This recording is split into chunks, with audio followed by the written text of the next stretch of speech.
Here with Emily Bird and Jim Fish, and it is a warm, very toasty April day. I don't know. I guess I know how it is where Jen is, and it's Mhm. probably warmer where Emily is. But how has the rest of the week, other than the weather, how has the rest of the week been?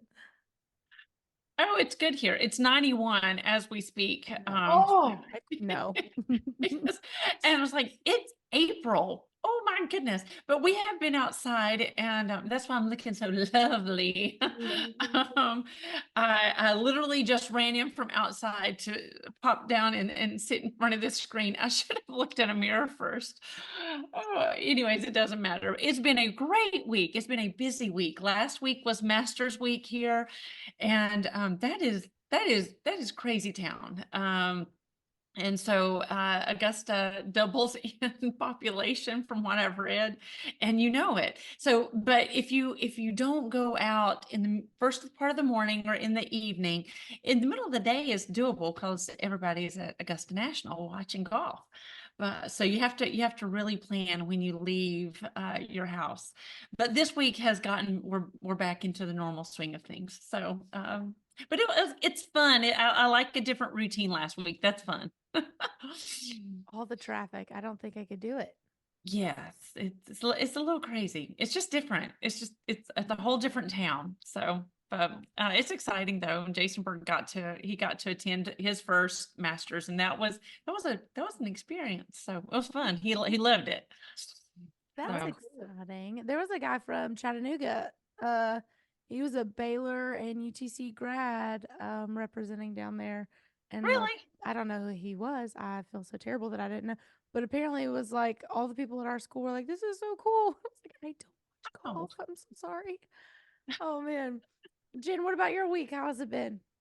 Yeah, it's been good. We didn't have the Masters, but I think that we have Iron Man coming up this weekend. Is that yeah, right? Like I think so. yes, I always read roads closed, roads closed. yes. It's not the same thing, but it is something. Um, but yeah, we've just been we've got our science fair tonight at the homeschool co-op, and that's always signals like the end of the year. We know the end is near, so we spent the last couple of days, trying to knock out these science fair projects, Mhm. and I always end up with so many to do because as much as I want the kids to do it themselves, I still have to look over things and make sure they're on the right track. And I have a lot of kids, so it ends up being a whole involved thing. And I'll be really happy when science fair is over tonight at 8 o'clock. Right. So, I but it's good. The science fair was always one of my favorite things to go to. And then now that my niece and nephew are always doing these experiments, like, I mean, or I don't want to say experiments necessarily, but like these boards and like these things, whatever. I mean, they're very different grades, like fourth and sixth. So doing very different things. But a couple of years ago, my sister, the overachiever, 100% firstborn kid, I had Isabella um do like a blood sampling, like DNA thing. And Isabella's like, what in the world? My sister was like, we're gonna do this and we're gonna figure all of this out. And so my sister learned a lot about blood types during that project. But I think I remember that. I it think I was remember that I project. I remember that. I was still there. Yeah. It was impressive. It was Yeah. funny because Isabella Isabella got not a low grade, but she didn't make a 100, which my sister's a firstborn, very perfectionistic. And she said, "Isabella, why didn't you not know what you were talking about when she walked around?" And she said, "Because you got into it and you studied all the things and thought this would be cool, but it was hard." And Isabella was in like fourth grade at that time. Like, I think it's so. so, Isabella was like, it was hard. It was And so over my fourth grade head. correct. Yes. But it was so funny. And Yes. we still to this day, I'm like, well, that was the best Hmm. you're gonna do ever with your blood samplings. But science Yeah. fair was always my favorite. So I Yeah, mean, we're basically just walking around looking at other parents' work. I mean, like what all the other parents can do. Right. No. Oh man. Well, that does sound like an exciting night, and having the Masters in your town for a week sounds like an adventure as well. So Fun. it sounds fun.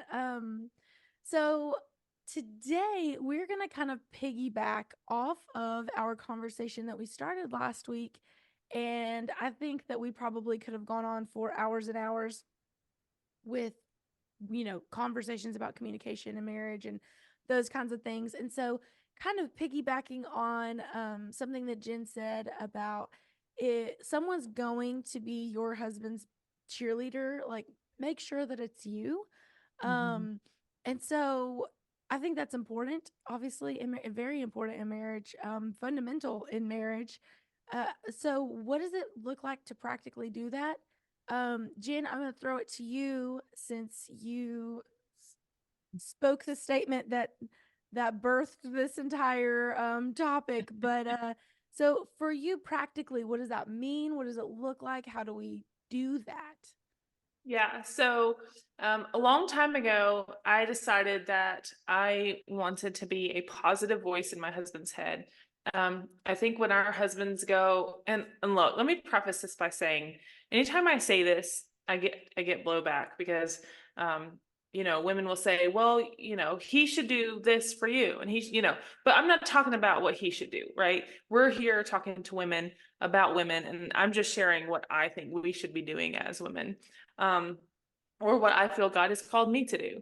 So years ago, I remember thinking about the amount of stress and pressure that my husband felt at work, and about how challenging it must be to always be trying to meet a standard that seems to move. Because corporate America is a whole different place, right? Like it is, sometimes it's someone's opinion of you that can dictate how high you move up a ladder, or it's something that you don't understand the same way that someone else may. Like there's a whole lot of pressures in that world. And so I decided that I did not want to I didn't want my husband to come home to that type of environment. You didn't do this well enough. You didn't make me happy in this way. You didn't, wash the dishes the right way or take care of the kids the way I thought you should. So I worked really hard to find a way to proactively encourage my husband in talking about what he does well and what he's good at, rather than all of our conversations being what I think he could do better or what I feel like he's done wrong. So because of that, I started practicing just complimenting him on things that I thought he did well, whether it was something that he made for dinner that was delicious. And these are authentic things. Like I'm not just making stuff up. I'm looking for real things, and they're tiny things most of the time. It's just day-to-day activities, ways that I see him loving his family well, or walking in integrity, or making a decision that is good for our family, things that I can just easily compliment or call to his attention. And when I started to do that, I could see him walking more consistently in those things. So when I would call out something I thought he did well, I would see that he would try to do it again. And it's not training, I'm not like trying to teach him how to behave. Classical conditioning. Right. Right. Like what is Pavlov, like ringing a bell, giving him a starburst when he compliments me or the kids or something. But it is something that I think highlights in his mind something that he's doing well. And just being able to be a voice that is encouraging and uplifting rather than nagging and tearing down is huge for our husbands. There was one time when early in our marriage when he would want to go and do something, and we had young kids, and I would always feel like, well, I would rather him be here to help me and not go out and do something alone. I didn't know how important alone time was for my introverted husband.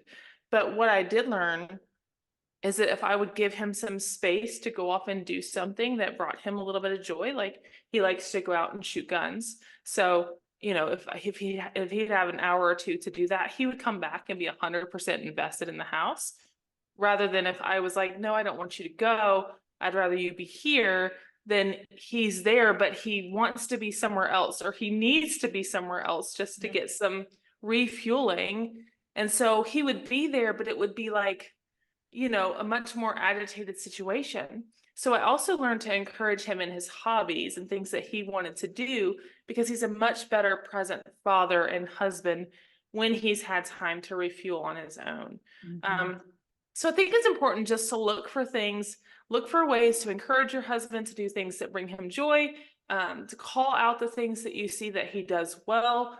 And that's not to say that we can never have a conversation about something that you think is not going well. We talked about that last week. I really like the idea that Emily and Jason share with scheduling a time to discuss things that aren't maybe something that you need to discuss that's not going so well.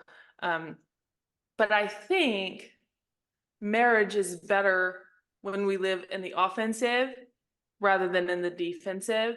So creating this home, this space that's warm and welcoming and encouraging as a whole, like as the norm, I guess. Yeah.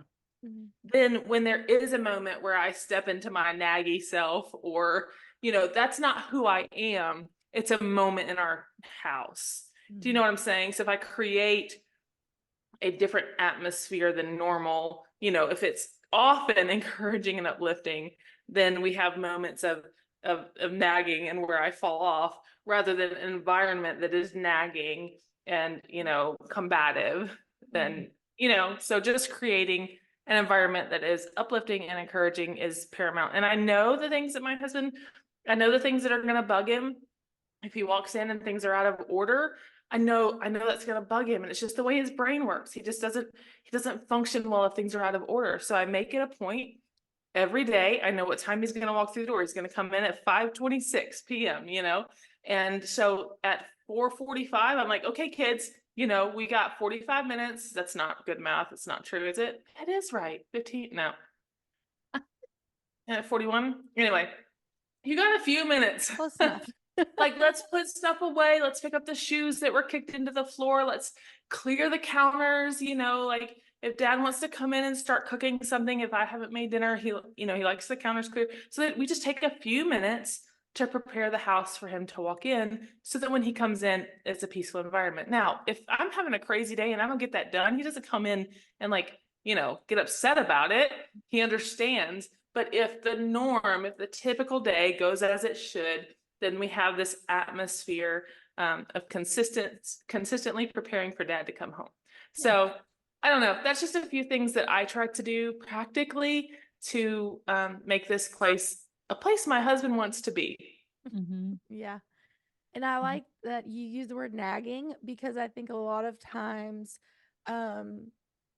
problems that arise in marriages is, you know, oh, well, she nags me all the time. And there was a quote that I heard, actually, I read in a book, and it popped up in my memories last year because apparently I thought it was great enough that I posted it. And I cannot for the life of me remember exactly what it said. But I believe it was a spin on the original Teddy Roosevelt quote, where he said, complaining about a problem without proposing a solution is whining. And so this took more of the complaining about a problem without proposing a solution is nagging. And so it's not helping you solve the problem. If you're saying, this is the problem, this is the problem, this is the problem, but you're not ever saying, here's a possible solution, or hey, this is how I feel, like you make me feel this, you need to do this, I do this, you whatever, you know, go back and forth with that. I feel, I need you to do, but you're not ever proposing like, hey, maybe if we sit down and figure out what works best for you, you know, like, you know that he likes to have the counters cleared, and he knows like she loves me, and so she wants me to have a peaceful home, so that's something that you do. And I think when we work through little, even small, not, I don't mean that to say that that's small. Please don't hear that. But something like that where we can talk through and say, this actually creates a welcoming environment. It goes from, well, she just nags me all the time because I come home and I'm grumpy, but she's done X, Y, and Z, and it becomes, okay, we're problem solving now. We're communicating. It's a two-way street. It's not whining or nagging. And I really wish I could remember the other quote, but I do believe it was just a play on the Teddy Roosevelt quote. But Emily, for you and Jason Bird, and I will never just call him Jason. I can't. It's just I don't either. it just can't happen. But for you and Jason Bird, what does it look like to practically live out being his biggest cheerleader? Number one, he knows that I'm always in his corner. I'm going to build him up. And he does live in that corporate world, and it is hard. And he is being beat up day in and day out. His job is never ceasing. So, he's always dealing with hard stuff, and it's stressful stuff, and like Jen, you said it perfectly, it's fickle, it changes according to people's opinions, and it just seems like, oh, he has solved the problem, and then, oh, no, actually we're going to change the problem, we're going to add this little dimension to it, and you've got to, it is stressful. So he needs to know when he comes home that number one, we're steadfast, that we're not changing, that I am always for him. And more than anything, more than the job, he needs to know that this girl right here is his number one cheerleader, that I am so proud of him, and not proud of what he's necessarily doing. Yes, I'm proud of that, but I am proud of who he is. The other day, I got to spend a weekend with my high school girlfriends. We had so much fun. So I was away for the weekend. And then when I get back home, Lindsay and Aaron are telling me all the fun things that Jason Bird has been doing with them, because he is dad extraordinaire. And that on Saturday night, he had taken them to all of these different stores, CVS and Walgreens and Walmart. And anyways, there was like 5 stores looking for this specific lip oil. Now, I didn't even know what lip oil was until this weekend, but and he's like, we're going to find it. They are over the moon that this sweet man would go to all of the drugstores trying to find this particular brand of lip oil for his little girls. I love that. That is the man that I married. And so because, well, first of all, he's like, if you had been, well, let me preface, like Jason Bird, I love that you were our girl's daddy. And I was so proud that he would do that. And he was like, well, I know if you had been here, you would have said, number one, they do not need $8 lip oil. Absolutely not. And we would have given it up. But when CVS didn't have it, I'm not going to go to 5 other stores, because I'm a fuddy-duddy and I am no fun. But he is fun. And what he did for my little girls, or I should say for our little girls, was huge. He's such a good dad. And me affirming to him, I love the way that you love our girls. That's huge. And when I tell him that they love the Lord so much more because of their loving father, they have such a sweet example of what a loving father does, and it's made them love the Lord more. That is heartening for him, and it gives him confidence to continue to love him the way, or love them the way that the Lord loves him and loves the rest of us. He's given such a good example. And when I compliment him on his looks, we are getting middle age. We are. I mean, I say getting. We're there. We are waving the middle age flag. We're there in full force. But our bodies are changing. My body is changing. His body is changing. But he is still so strong. And I hug him and I was like, you're like hugging a tree. You are, he is, and he's so muscular in these shoulders. And so, and the girls are like, Mama, that's so gross. But I will always compliment him. And I love to touch these shoulders and these arms. And when he's been working out, I mean, he's like pumped. I'm like, oh my goodness, I just love it. But he wants me to notice. And there's never a time that I say, flex those arms. He won't go like, oh, I'm not going to do that. He'll always go like, oh, he's, um, we need to build our men up. And the features that you love about them most, compliment them on it. Tell them. I was reading it, and I know I talked about this before we started recording, but I read this earlier this week. There was a lady, her name's Dr. Terry Orbaugh. She studied 373 couples for 22 years. That's a long time to study couples. But the one thing that she got from this, and this is quoted, one simple thing that happy couples do every day is to give each other effective affirmation. And so what is effective affirmation? It's words, gestures, acts that shows your spouse that he is noticed, that he's appreciated, that he's respected, loved, and desired. And that the research, what I thought was fascinating, what has stuck with me, is that the research shows that husbands need this more than wives. I'm like, I need affirmation. And yes, we need affirmation from our husbands. But what they found is the research shows that we women in our friend groups, we naturally affirm each other. We emotionally connect with each other and we build each other up. That's just a natural thing that we do with our friend groups of the same sex. However, men, when they're connecting, they're usually connecting over some kind of activity. And I think about Jason Bird and his friends groups. They go hunting together, they go and hit golf balls.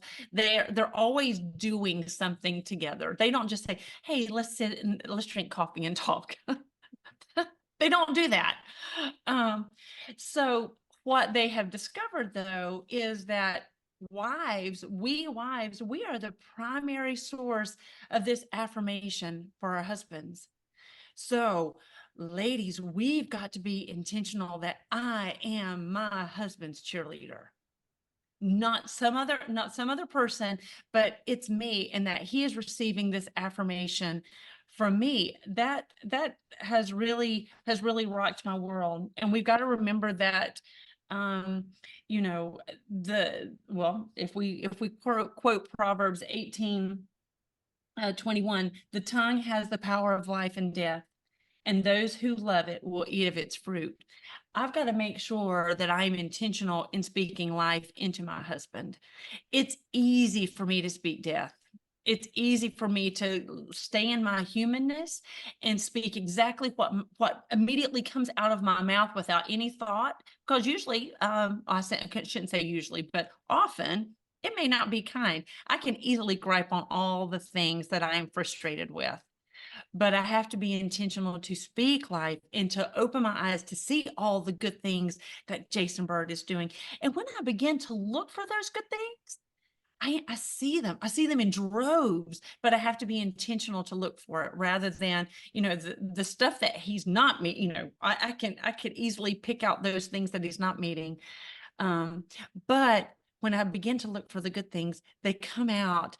And therefore, when the things that we do need to talk about, Jennifer, you're exactly right. When I have filled his cup to overflowing, then it's a whole lot easier. He's a whole lot more receptive to when I give him difficult feedback. This one, you dropped the ball on this. I really need you. And instead of being defensive because I'm harping on him all the time, he will receive it so much easier when I am kind and I've been filling his cup rather than emptying his cup. And finally the cup is completely empty and there's nothing to take from it. So we need to be intentional to fill our husbands' cups and to speak life into them. So anyways. I think so as you both have been sharing, I think my thoughts have been, well, in complete total agreement with both of you. But I was thinking about just the women that are listening to this podcast and how we three have wonderful, God-fearing, loving husbands who do those things for us also, right? They affirm us, they do these things. So, what do we say to encourage, or what do we say to the person who is like, hey, listen, I don't have a Jason Bird? Not that we compare, we're not comparing husbands, No. but like, I don't have that encouragement coming my way. And yes, I can get that from my friends, right? We know that science shows that. But there is a little bit of a female that does need that affirmation also from her husband. So what do we, and this is just me, this is a curveball, you guys listening. They did not see this coming. I just saw it just as I threw it out of my hand. But I guess my thought is just so that we're not isolating, because I think that's it can make it feel isolated, like, oh well, does that make sense? Like, and so what do we Yes. say? How do we encourage those hearts? Because that's a hard place to be, where you're just like, I tried encouraging. I watched the movie Fireproof and tried the book and tried the things, like, and it's just not happening. What do we say to those ladies? And that's a curveball. So if you need a second, take it. But Jen, I'm gonna throw it to you. Sorry. Yeah. No, that's fine. Like I said, curveball. But I want everyone listening, no matter where they're at, to be able to take away practical tools from today as well, which I think there are practical tools for everyone in what's been said. Sure. But sometimes our hearts aren't ready to hear that before. So yes, 100%. I agree with you, Bree. A few years ago, I sat with a woman who packed her belongings in her trunk and drove from the house that she shared with her husband straight to meet me for dinner. And she said, I'm done. I'm leaving. I've done all I can do. She is a believer. She just loves the Lord. And he, at that time, was a professing Christian, but not a practicing Christian. Not, there wasn't a whole lot of fruit in his walk. And she just was completely broken over dinner. And I remember as I sat there talking with her, she had done all of these things. I had been working with her for a period of months before that day, and she had been trying to be the encourager and trying to be the one to speak life into their marriage. And I told her on that day what I would tell any woman, is in that situation, your best weapon is prayer. Mm-hmm. And I tell you, I love prayer books. A Power of Praying Wife changed my life in 2010. And getting a resource like that, or just beginning to pray for your husband in specific ways. That book is very topical. You pray over all of him, throughout this period of 30 days or whatever it is.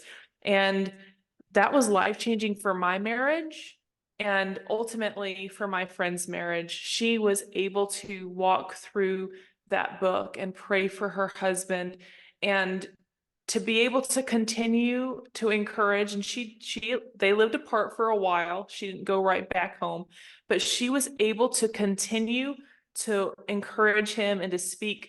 I was shocked, honestly, that she could continue to do it, but she was drawing her strength from the Lord, saying, Lord, I'm not getting fulfillment from my marriage, but I think the best way to save my marriage is by continuing these things, just acting out the fruit of the Spirit. I just had it in front of me.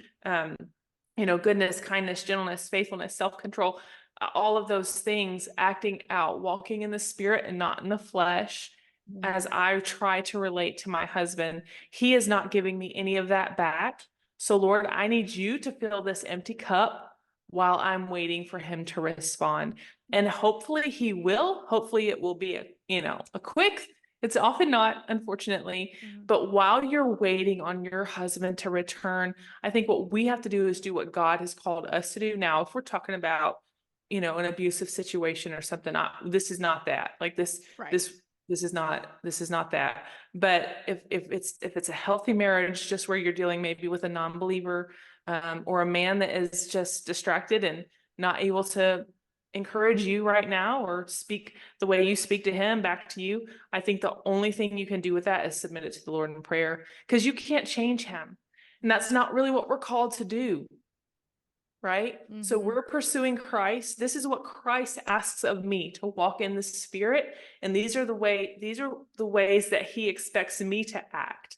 He doesn't, if your husband isn't saved, he doesn't have the fruit of the Spirit. He's not walking in peace, patience, kindness, goodness, love, joy, faithfulness, gentleness, self-control. He doesn't have those gifts. So he's walking in the flesh, and he can't act in the Spirit. So the first thing I would say is that you would just pray over him. Emily, I did the same thing with her. I said, make a list of the things that he does right in your marriage.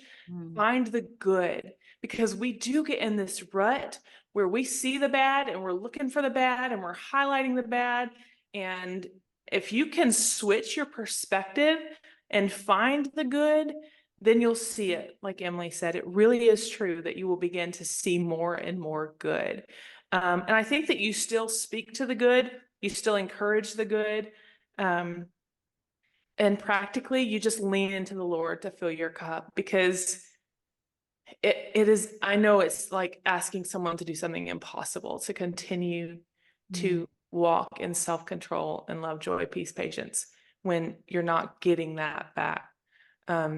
So I hope that that's a good place to start. I know that sometimes we think prayer is the last resort, or, well, all you can do is pray. No, the best thing you can do is pray, because God can change that man's heart. I've seen it. My friend saw it. She did reconcile. Her marriage is in a much better place now. But she just had to walk through that difficult time and fight for her marriage in prayer. I love that. I think that's a perfect answer. I think that, it's like you said, oftentimes the last place we go is prayer, or people say, "Oh, I feel so bad. All I can do is pray for you." No, you're bringing my name before the creator of the universe. Thank you so much. Yes. Thank you so much for that, Yes. because that's a big Huge. deal. So I love that answer. And I know that, like I said, once again, it was a curveball, but I feel like there's probably women out there that listen to this and might be saying, well, hey, listen, like, I can relate on some level, but how do we reach that next little thing? Emily, is there anything else that you would add to that, though? I think she was very, very thorough. I think you covered it all. And as I'm writing my notes down, it's like, oh, and then you got it too. So no, I think you're good. I do think that we can remember, though, 1 Peter 3, when it says, wives, in the same way, submit yourselves to your own husband, so that if any of them do not believe the word, they may be won over without words by the behavior of their wives, when they see the purity and the reverence of your lives. And what I have highlighted and underlined and circled, because it needs to be a reminder that they may be won over without words. We women, we're wordy. We are quick to call them out. We're quick to, want to change behavior. If my husband's behavior is going to change, I've got to be the example, and I've got to win them over without me nagging them, and it says without words, but by the behavior of their wives. I think I can add some good words in there. I can add kind, affirmative words, and that I'm loving unconditionally. And that's hard to do when you are not the one receiving the love back. But I love that he tells us that they can be won over without our words. So anyways, we got to mind our P's and Q's in our behavior, and try to have purity and be pure and reverent. So, but no, Jen, you answered that very thoroughly. Perfect. Prayer, I would have said number 1, prayer, without a doubt. For sure. Yeah, I think that's just a reminder for all of us to conduct ourselves in whether we are happy, there's affirmation going around both ways, or if it's just a one-way street at this moment, conducting ourselves in in a manner worthy of the calling. There we go. Words are Yes. hard today. I'm so sorry. In a Perfect. manner worthy of the calling, and in our following Jesus, looking like him and being a true representation of him. And I think to be a good wife, to have good communication, it starts with looking like Jesus and sacrificing our wants and desires just as he sacrificed his life. So, And Brie, I think it's okay to recognize that that's hard. That it's oh yeah, it's gonna be hard, and I'm sorry, but it yeah. might stink for a while. And you know, sometimes we think if this is hard, God's not in it. There's No. been a whole lot of growth in my life that came from the hard. You know, the when I didn't feel fulfillment in my marriage, you know, those moments, those times that come when I was a new mom, you know, when you can't see the world clearly, that, you know, those seasons come, and recognizing that following Christ and being like him is that's, I mean, it's called take up your cross, you know? It's not go out and jump on the trampoline, it's take up your cross, you know? So recognizing, yes, this is difficult and I am walking a path that is real hard right now, but God's grace is sufficient. He will fill me. Trust him to make you complete. Your husband can't do that anyway. The best husband on the best day isn't made to complete you. He cannot fulfill you. That is not his job, and it's too much pressure if you're making it his job. I agree. 100%. So recognizing, hey, this marriage thing is going to be tough sometimes. Emily, you said something a few minutes ago about being problem solvers. Was that you? About Free. Great, yes, problem solving. So Jared and I implemented this, gosh, just relatively recently, where we were running into like being late for church, and Jared Kish is not late for anything ever. And so he said, we're going to solve this problem. And so he created a plan and we solved the problem. And now if you're looking for us on Sunday morning, we're at church at 9 o'clock. We don't have to be there until 9:30, but by golly, we're there at 9 a.m. whether we want to be or not. But so he started saying that. He started saying, we're problem solvers. And even just saying that to one another, it changes. Oh, well, yeah, we are. Yeah, we are. You know, whatever the problem may be, you know, so you find a way to work together to be problem solvers, which leads me to my next thing, which is being on the offensive in the words that we say. My pastor said something this weekend that I loved. He said that he and his wife will say to one another multiple times a day, I love this life with you. And I thought, man, I love that, because we're real intentional about, you know, sending messages back and forth during the day and just touching base and, you know, all the I love yous all the time. But to say something so specific, I love this life with you.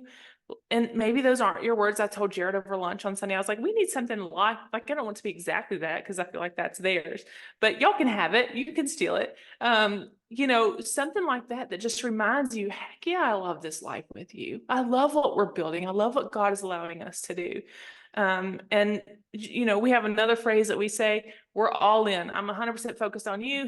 You know, you're 100% focused on me. And if we're 100% focused on one another, then there's no gaps there, right? My focus is Jared, Jared's focus is me, then we're both feeling equally fulfilled. Of course, life gets in the way, and sometimes, you know, it's hard to be 100% all the time. But if you just have those recurring themes underlying your marriage, I think that will help as well. But yeah, it's going to be hard. The best marriage is going to have real hard days.